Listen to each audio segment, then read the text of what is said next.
السلام علیکم ورحمۃ اللہ وبرکاتہ۔ آج کی ویڈیو میں ہم ذکر کرنے جا رہے ہیں ایک ایسے مقدس رشتے کا جو اللہ کی طرف سے چنا گیا، جس پر رسول اللہ صلی اللہ علیہ وسلم کو فخر تھا اور جس کی پاکیزگی، محبت، وفا اور قربانی قیامت تک کے لیے ایک مثال بن گئی۔ جی ہاں، ہم بات کر رہے ہیں حضرت عثمان بن عفان رضی اللہ تعالی عنہ اور سیدہ رقیہ بنت رسول اللہ صلی اللہ علیہ وسلم کے نکاح کی بابرکت داستان کی۔ حضرت سیدہ رقیہ رضی اللہ تعالی عنہ رسول اللہ صلی اللہ علیہ وسلم کی دوسری بیٹی ہیں، جو حضرت سیدہ خدیجہ رضی اللہ تعالی عنہ کے بطن سے پیدا ہوئیں۔ ایک شہزادی، لیکن سادگی اور ایمان میں بے مثال۔ جب حضرت عثمان غنی رضی اللہ تعالی عنہ نے اسلام قبول کیا تو ان کے حسن کردار، حیا، شرافت اور نیک نیتی نے رسول اللہ صلی اللہ علیہ وسلم کا دل جیت لیا۔ یہ وہ وقت تھا جب رسول اللہ صلی اللہ علیہ وسلم نے ایک فیصلہ فرمایا۔ اللہ تعالیٰ نے میری طرف وحی فرمائی کہ میں اپنی بیٹی کا نکاح عثمان سے کر دوں۔ یہ نکاح صرف زمینی نہیں، آسمانی تھا، اللہ کے حکم سے ہوا تھا۔ اور جب مکہ میں یہ نکاح ہوا تو لوگ کہنے لگے، اگر کوئی دنیا کا بہترین جوڑا دیکھنا چاہے تو عثمان اور رقیہ کو دیکھے۔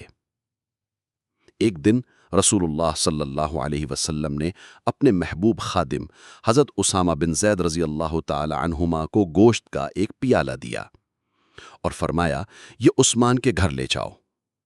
اسامہ رضی اللہ عنہ فرماتے ہیں، جب میں حضرت عثمان کے گھر گیا تو سیدہ رقیہ بھی وہیں تھیں۔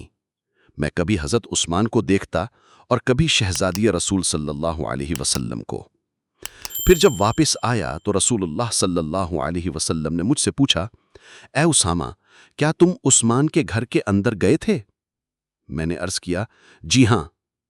آپ صلی اللہ علیہ وسلم نے پوچھا، تو بتاؤ، کیا تم نے ان میاں بیوی سے زیادہ حسین کوئی جوڑا دیکھا؟ میں نے کہا، یا رسول اللہ، میں نے ایسا جوڑا پہلے کبھی نہیں دیکھا۔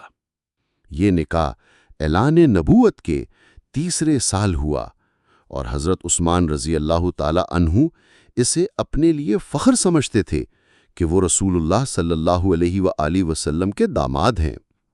وہ نہایت سخی، با اخلاق اور حیادار انسان تھے۔ انہوں نے سیدہ رقیہ رضی اللہ تعالی عنہا کو ہر ممکن آرام، عزت، محبت، وفا اور آسائش دی اور ایک بہترین شوہر کا حق ادا کیا۔ پھر وہ وقت آیا جب ایمان کا تقاضا ہوا کہ سب کچھ چھوڑ دو۔ چنانچہ یہ دونوں میاں بیوی اللہ کی رضا کے لیے حبشہ کی طرف ہجرت کر گئے۔ یہ تھے اسلام کی راہ میں ہجرت کرنے والے پہلے مسلم میاں بیوی، جنہوں نے دنیا کی راحت کو نہیں، اللہ کی رضا کو چن لیا۔ آج ہم میں سے کتنے لوگ ہیں جو دین کے لیے، اللہ کے لیے، رشتے، مال، آرام، سب کچھ قربان کرنے کا حوصلہ رکھتے ہیں؟ حضرت عثمان اور سیدہ رقیہ رضی اللہ تعالی عنہا کی زندگی ہمیں سکھاتی ہے پاکیزہ رشتے کیسے نبھائے جاتے ہیں، ایمان اور محبت کیسے ایک ساتھ چلتے ہیں، اور اللہ کی رضا کے لیے کیسے سب کچھ قربان کیا جاتا ہے۔ اللہ ہمیں بھی ایسا ہی با ایمان، با حیا اور با وفا بنائے۔ آمین یا رب العالمین۔ ایک بار درود شریف پڑھ لیجئے۔ اللہم صلی علی سیدنا محمد وعلی آلہ واصحابہ وبارک وسلم۔ تحقیق و تخریج شہود احمد۔ حوالہ جات اور مصادر کے لیے یوٹیوب ویڈیو ڈسکرپشن ملاحظہ کریں۔